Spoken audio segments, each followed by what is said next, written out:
আসসালামু আলাইকুম, কেমন আছেন সবাই? আশা করি সবাই অনেক ভালো আছেন। আমিও ভালো আছি আলহামদুলিল্লাহ। নিউ ইয়র্ক থেকে চলে যাচ্ছি কানেকটিকাট আজ রাতে। বন্ধু আসবে আমাকে নিতে, তারপর নতুন শহর। তার আগে আমরা একটু জ্যাকসন হাইটসে থামলাম। এত শুনেছি যে এখানে অনেক অনেক বাংলাদেশি মানুষ আছে, তো আমরা এসেছি বেসিক্যালি রাতের বাজার করব। বরাবরের মতো আজকেও ভীষণ ঠান্ডা লাগছে, কিন্তু আমার বন্ধুকে দেখে মনে হচ্ছে ওর কোনোই শীত লাগছে না, কারণ সে কোনো গরম কাপড়ও নিয়ে আসেনি।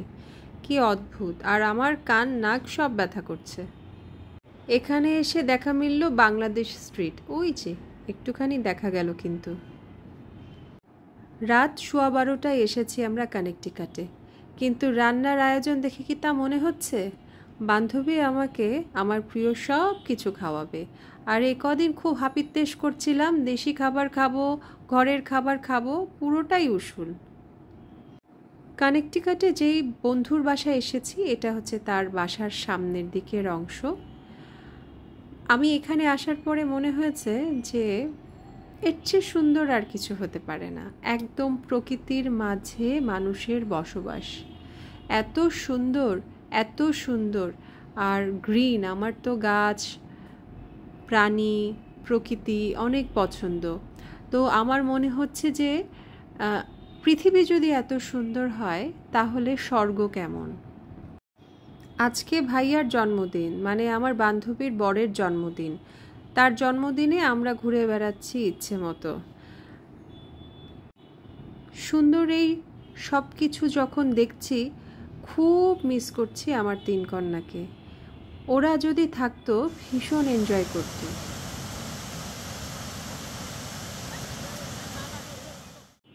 কেন্টের এই ফলের কাছে এসে এত ভালো লাগছে, মুগ্ধতা যেন মুগ্ধতাকে ছাপিয়ে যাচ্ছে। এখানে এসে বাচ্চারাও খুব এনজয় করলো, আর আমি একটু পোজ করলাম। ডিরেকশনে ছিলেন আমার বান্ধবী। অনেক ঘুরতে ঘুরতে ফেরার পালা, কিন্তু তার আগে যেতে হবে বড় আপুর বাড়ি। বড় আপুর বাড়ি মানে আরও একটা ভয়ঙ্কর সুন্দর জায়গা।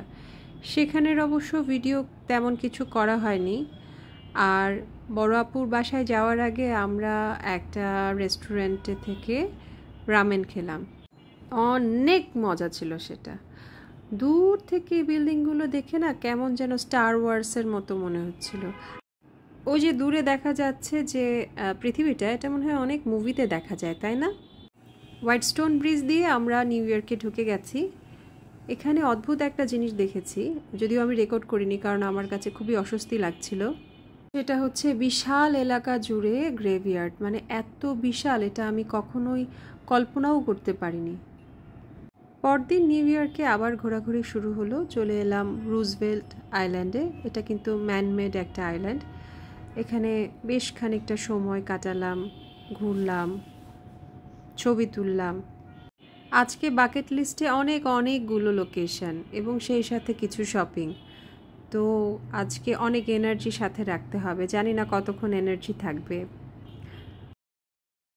চায়না টাউন, আমরা যতক্ষণে এখানে এসেছি শপিং টপিং সব শেষ করে, ততক্ষণে এই এলাকা মোটামুটি বন্ধ। কিন্তু অবাক করা বিষয় হচ্ছে যে কয়টা শপে গিয়েছি ছোট ছোট গিফট আইটেম নেয়ার জন্য, সবখানে বাংলাদেশি মানুষজন, অন্য কাউকে দেখিনি, মানে চাইনিজ কাউকে দেখিনি অন্তত।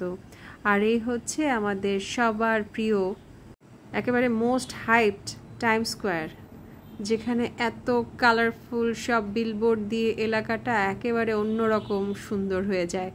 তো এখানে এসে আমরা বেশি সময় থাকিনি, কিছু ছবি তুলেছি, তারপরে বেরিয়ে গেছি, কারণ পরদিন সকালে ফ্লাইট, লাগেজ গুছাতে হবে, প্রচুর শপিং করা হয়েছে।